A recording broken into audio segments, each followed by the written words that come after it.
Merci fidèles téléspectateurs de EMS Télévision. Nous sommes une fois de plus très ravis de vous retrouver dans le cadre de cette grande tribune dénommée tribune de leaders auquel nous avons souvent l'habitude de recevoir un grand leader. Il s'agit du bishop Ejiba Yamapia.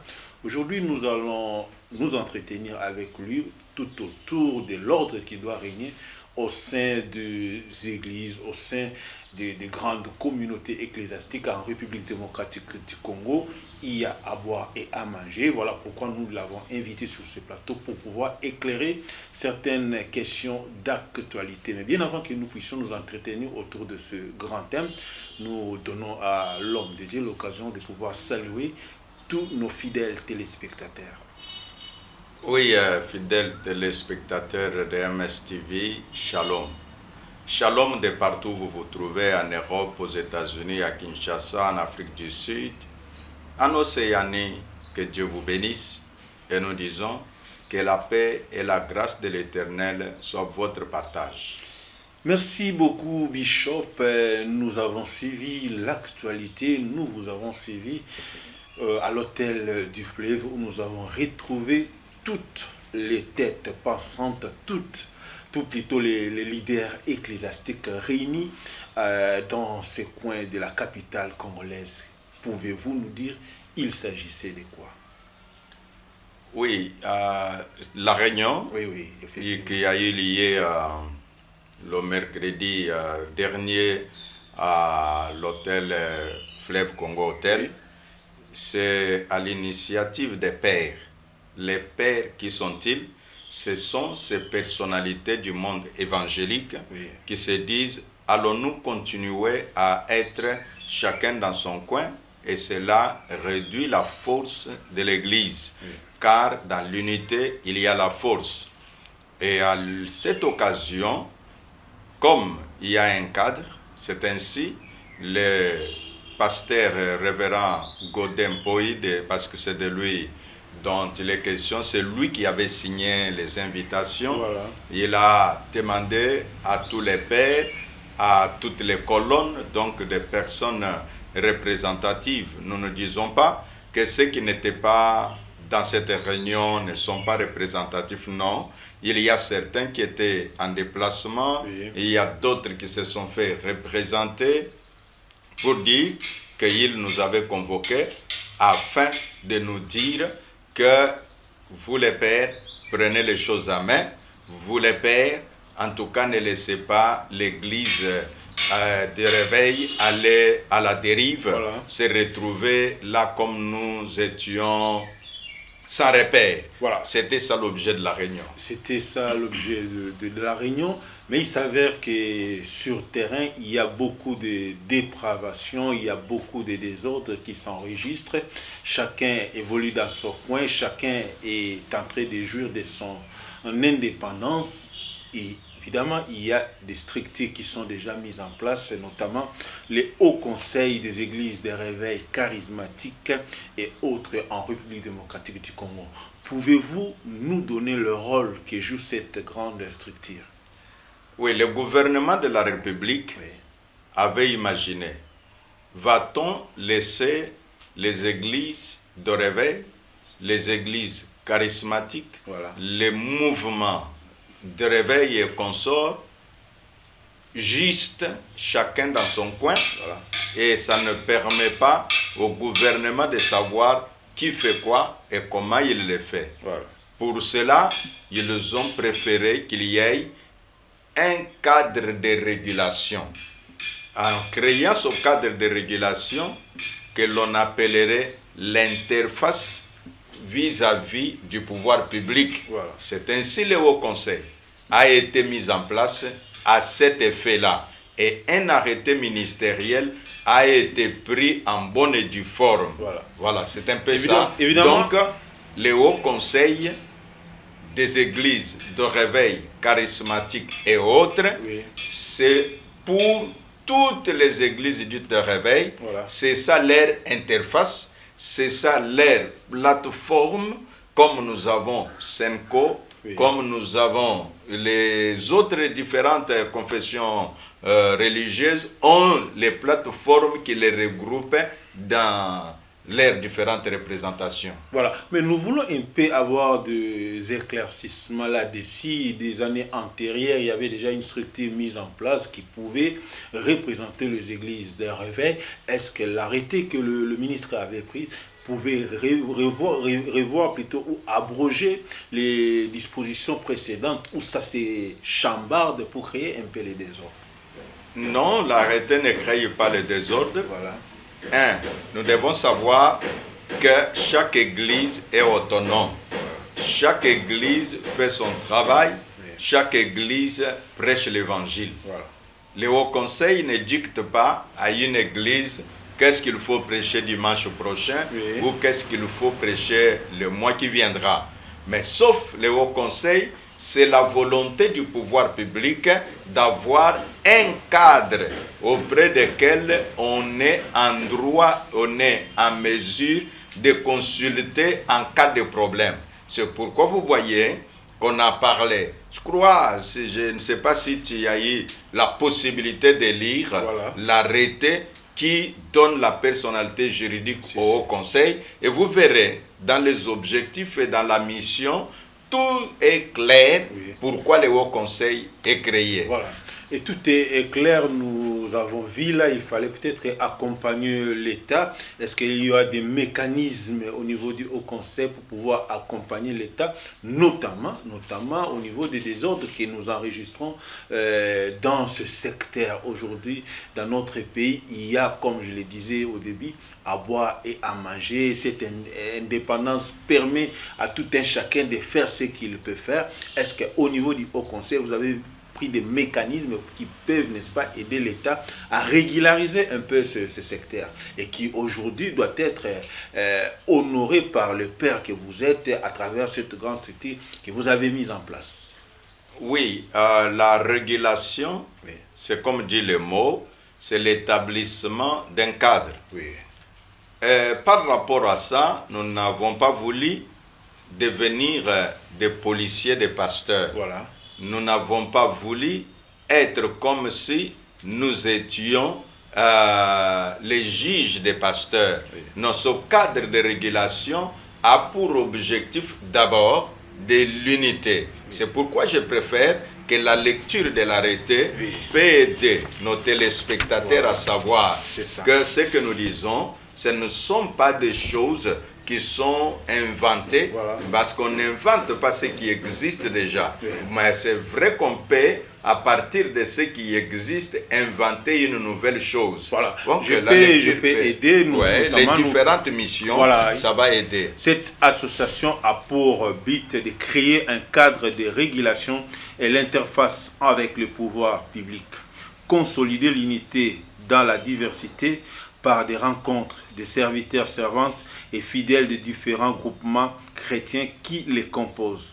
Encadrer les églises, assemblées évangéliques, prophétiques et autres communautés confessionnelles, ministères, groupes de prière, de réveil pour l'observance de règles de déontologie pastorale, l'ordre public des bonnes mœurs et d'éthique chrétienne. Ce sont des choses que nous relèvons.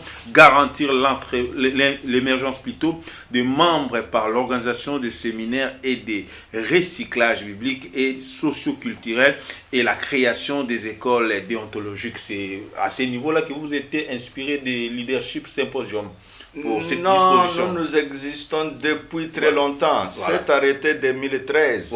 Mais notre institut supérieur existe depuis des années. Voilà. Nous continuons à assister l'État congolais dans tous les domaines de la vie sociale de la nation en insistant sur les membres à préparer leurs fidèles pour leur participation à la gestion de la chose publique. Et ça aussi, c'est très important.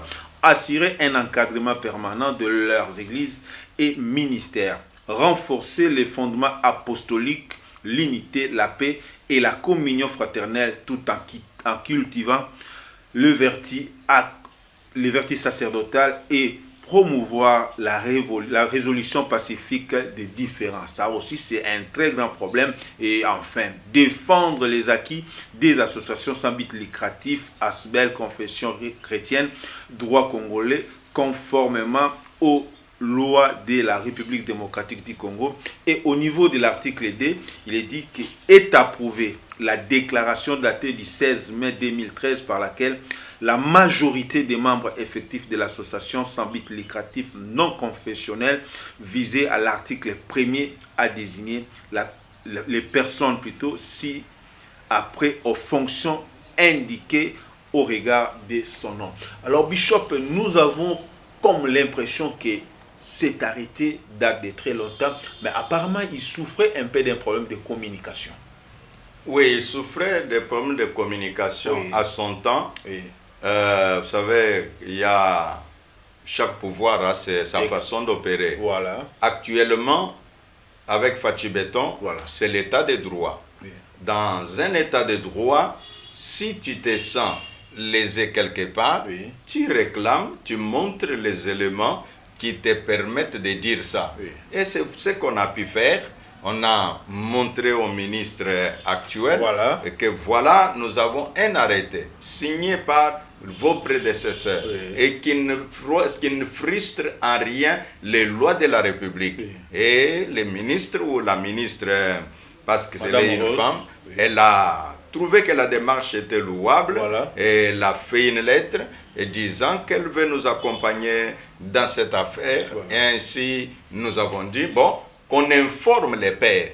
Parce que l'objet, c'est comme dit l'arrêté, l'unité. Vous savez, quand les gens qui sont dans des plateformes ne pensent pas à l'unité, ils pensent plus à la division, ils pensent plus à ôte-toi que je m'y mette, j'y reste, mais ça devient très très complexe.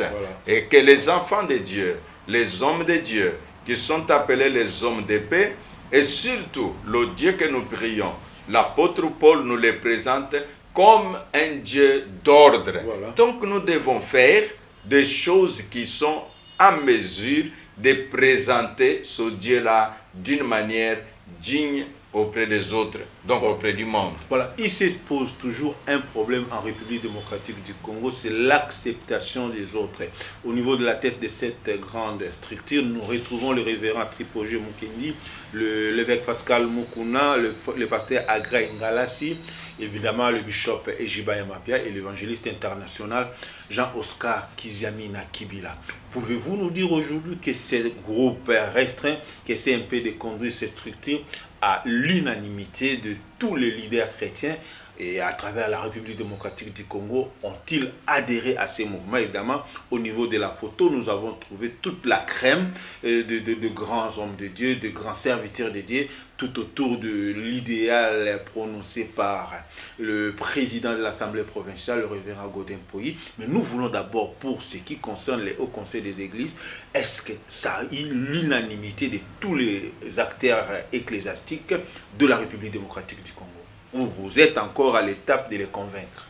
La particularité au Conseil est que nous sommes ouverts. Voilà. D'ailleurs, lui, l'honorable président Godin Poyi, quand il a présenté le message, il a dit ce que les pères diront, c'est ce que nous ferons. Voilà. Si les pères disent tous les comités en place tombent, nous voulons en refaire un nouveau comité, lui comme président en exercice, il va s'incliner. Tu vois cet esprit-là, c'est ça le Haut Conseil, c'est ça l'enfant de Dieu, c'est ça le leader. Parce que dans ce que nous enseignons, la loi de l'héritage, nous disons dans une partie, les dirigeants qui laissent un héritage de succession derrière eux, quand ils veulent quitter une organisation, ils quittent avec intégrité. Voilà. Et donc nous disons que ce qui divise les gens, c'est le pouvoir.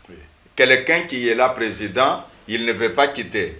Au Conseil, c'est déjà résolu, c'est une gestion tournante. Voilà. Si aujourd'hui c'est Ejiba, demain on sait que ça sera Médard. Voilà. Donc on ne va même pas dire allons aux élections, non, parce qu'on connaît comment, des fois même au sein des églises, il y a à manger et à boire. Voilà. Mais nous nous disons non, ce que nous voulons, c'est l'unité. Utilisons les différents éléments qui peuvent nous garder ensemble. Voilà. Deuxièmement, sur le choix. Le choix, on a des critères, et ces critères, parce que ce n'est pas un problème d'élection, Oui. c'est juste un problème de consensus, Voilà. et non pas un problème de l'unanimité. Parce que si nous cherchons l'unanimité, on ne l'aura jamais. On l'a jamais. Ouais. Et surtout avec les Congolais. Voilà. Mais justement, Bishop, il y a un problème très pressant. Il y avait déjà des institutions qui faisaient l'interface avec l'État, où il y a même des mandataires de l'Église qui continuent, n'est-ce pas, à représenter l'Église auprès des institutions. Comment pouvez-vous résoudre cette question à l'aube d'ailleurs de certains événements importants de la République démocratique du Congo? Nous disons encore une fois Oui. que la porte est ouverte pour tous. Voilà. La porte est ouverte à tous. Donc, tous les amis de tous bords qui se réclament être de l'église de réveil, Oui. qui se réclament être charismatiques, qui se réclament être les assemblées prophétiques, donc tous ces gens-là, voici votre interface, voici votre cadre qui puisse vous représenter auprès de l'État. Et c'est là que nous avons cité au Conseil des églises de réveil, charismatiques et autres, en sigle HCRK. Voilà. Mais justement, Bishop, étant leader au sein de cette grande structure, aviez-vous peut-être des mécanismes que vous allez mettre en place pour sensibiliser davantage les enfants de Dieu, les ministres de Dieu et tout autre, de comprendre d'abord cette vision et pourquoi pas d'adhérer massivement à ces mouvements qui doivent nécessairement conduire l'Église en cette période difficile où il y a des mouvements sur le plan politique et aussi bien sur le plan évangélique? Avez-vous peut-être des mécanismes à mettre en place pour sensibiliser les pasteurs qui sont à Kisensu, à Ngandanjika, à Bongandanga, un peu partout, pour les faire voir qu'il y a une structure qui le défend, une structure qui le prend en charge, afin que toutes ces personnalités arrivent à cheminer ensemble avec votre idéal que vous êtes en train de lancer à travers ce leadership? Oui, tout compte fait, Oui. nous disons haut et fort que le peuple ne sera pas déçu quant à cette structure. Oui. Et quand nous disons comment les gens peuvent fédérer autour des idées, Oui. parce que la problématique, c'est on a cherché comment fédérer autour des hommes. Oui. Et finalement, l'homme, ne faisant rien, mais il trouve bon de rester là par sa seule volonté. Oui. Et il peut accepter en tant que chrétien, tripatouiller les statuts parce qu'il Voilà. veut y demeurer éternellement. Alors, au Haut Conseil, on a résolu cette question pour un mandat rotatif. Et ce mandat rotatif est de durée d'une année. Mais nous sommes pour parler avec les pères qui vont se décider très bientôt sur la durée de mandat, Oui. le mode de choix des animateurs, et que, en toutes circonstances, nous voulons que le royaume de Dieu soit prêché, que le gouvernement de la République sente qu'il y a un partenaire de taille qu'est le Haut Conseil, et ils peuvent compter sur le Haut Conseil, ils peuvent consulter le Haut Conseil, ils peuvent voir dans quelle mesure dire oui au Conseil, nous voulons aller ensemble avec vous. Que pouvons-nous faire ensemble? Et il y a beaucoup de choses que l'on peut faire ensemble, parce que le pasteur est un homme qui est écouté par des gens, quelles que soient les couches sociales auxquelles appartiennent ces gens-là. Voilà. Alors, nous voulons peut-être que vous puissiez avoir cette occasion de lancer l'appel à tous ceux qui traînent encore les pas, à ceux qui n'avaient pas encore l'information sur cette grande structure. Avez-vous un message particulier à lancer à tous ces serviteurs de Dieu, tous ces enfants de Dieu qui essayaient un peu de s'embrouiller ça et là pour savoir quel est le créneau à suivre, quelle est la structure mise en place pouvant les défendre, pouvant les aider et aussi bien les représenter auprès des institutions? Le message, c'est de dire à l'homme de Dieu, au leader qui me suit maintenant, que le temps est venu que l'on se mette ensemble. Quand on est divisé, nous sommes faibles. Quand on est unis, nous sommes forts et nous devenons une voix audible, c'est-à-dire une voix que les gens peuvent entendre, non pas une voix qui juste ne s'arrête que par là où tu as prononcé, mais une voix qui peut aller plus loin. Dans les provinces, ne vous en faites pas, nous allons consulter toutes les 26 provinces de la République démocratique du Congo, oui, afin de détecter les grands responsables, ceux qui ont une opinion qui est écoutée là où ils sont et qui peuvent, en se joignant à ces bons cadres, à cette interface, que nous puissions encore une fois dire que l'Éternel Dieu règne en République démocratique du Congo, que l'Éternel Dieu bénisse la République démocratique du Congo. Voilà. Justement, dans les références qui ont amené à la mise en place plutôt à cet arrêté, nous ouvrons quelque chose ici. Vu l'arrêté ministériel numéro 261 cabinet de ministres GED 2010 du 13 mai 2010 modifiant et complétant l'arrêté numéro 206 cabinet ministériel GED 2009 portant exercice des cultes par des associations confessionnelles œuvrant comme église, ministère et mouvement charismatique de réveil. Bishop, nous voulons que vous puissiez un peu éclairer cette disposition auquel le ministre s'était référé pour pouvoir donner la personnalité juridique au Haut Conseil des églises de réveil charismatiques et autres. Oui, en tout cas, sur ce point précis, voilà, le ministre d'antan, voilà, du reste, quelqu'un qui connaissait ce que dit la loi. Voilà.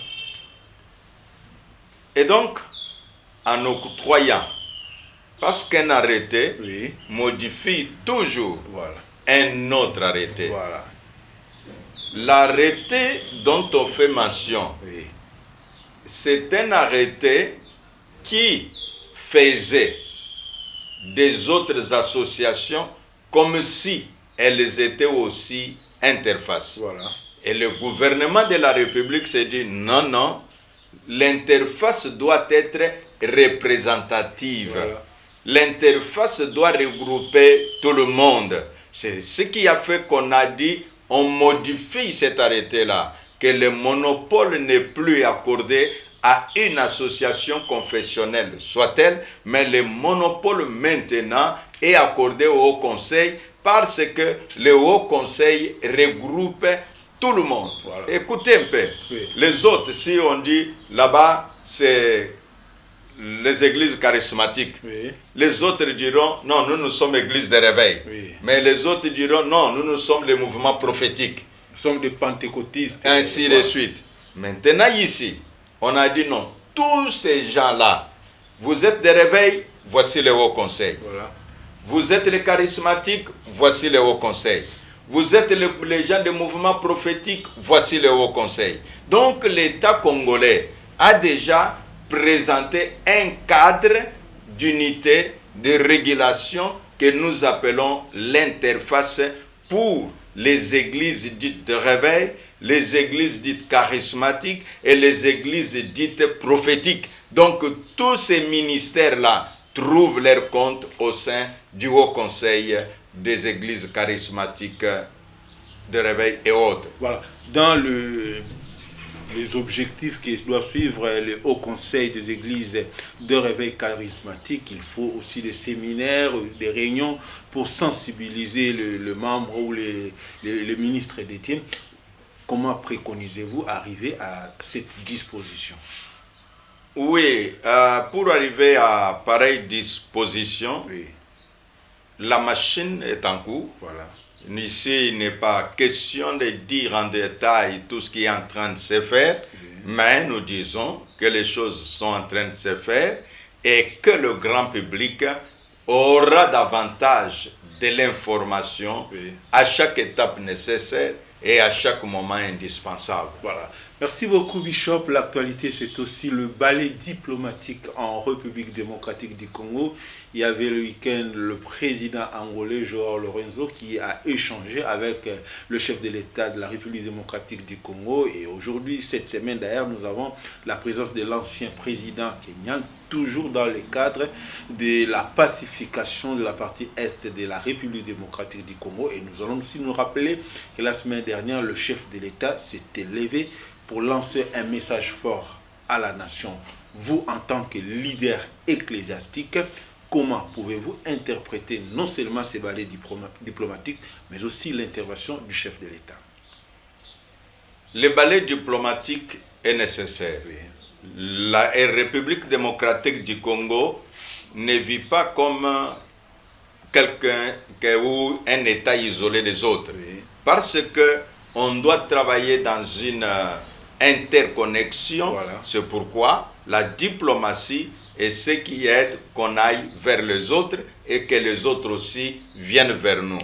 Voilà pourquoi l'Union africaine et les pays de la SADC avaient confié la mission au président Lorenzo pour aider de trouver une solution au conflit qui sévit à l'Est, où la République démocratique du Congo est agressée par ses voisins, qui se cachent derrière le mouvement dit M23, et que le Rwanda, parce que c'est de cette nation dont il est question, se retrouve les grands sponsors, se retrouve les grands fournisseurs c'est bien que le Rwanda nie, mais les éléments qui sont en possession ou possédés par notre gouvernement stipule clairement que ce sont nos voisins qui nous font la guerre, mais sous couvert de quelques groupuscules. Voilà. Et évidemment, le chef de l'État a appelé à tous les leaders, à tous les acteurs, soit politiques, religieux, qui sais-je encore, à s'unir davantage autour d'un seul idéal, la sensibilisation, la mobilisation et la détermination autour d'un leadership qu'il a pu dégager, afin de pouvoir jubiler cette crise qui n'a que perduré à l'est de la RDC. Oui, en parlant du message mobilisateur du commandant suprême, c'est un message entendu par tous. Moi-même, j'avais fait un message que j'avais lancé en disant au président de la République, vous n'êtes pas seul.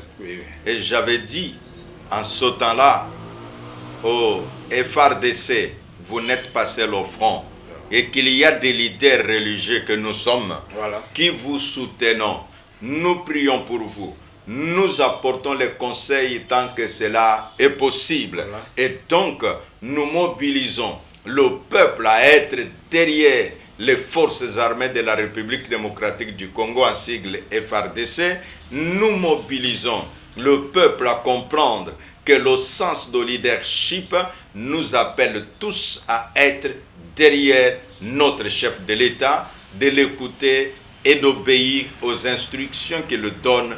L'objectif ici, le Congo soit uni. L'objectif, qu'aucun centimètre de la République démocratique du Congo ne soit entre les mains de qui que ce soit, que ceux qui nous agressent échouent dans leur mission, que ceux qui nous agressent puissent connaître que, en tout cas, on ne peut pas aller attaquer quelqu'un chez lui à la maison et rester impuni. Voilà, et rester impuni, nous tendons pratiquement à la fin de notre tribune d'aujourd'hui. Bishop, vous avez relevé ici le Haut Conseil des Églises de réveil charismatique et autres. Évidemment, vous avez aussi brossé un tout petit peu sur l'actualité. Et pour se séparer d'avec vous, étant donné que vous avez plusieurs occupations, juste un mot de la fin avant de nous séparer aujourd'hui. Le mot de la fin, c'est l'appel à tous les peuples que nous puissions taire nos différences tribales. Ces différences tribales, utilisons cela comme richesse pour nous unir davantage et combattre en faveur de notre nation. Le Congo, c'est notre héritage à nous tous. Parce que c'est notre héritage, nous avons une personne qui symbolise la nation, donc le président de la République.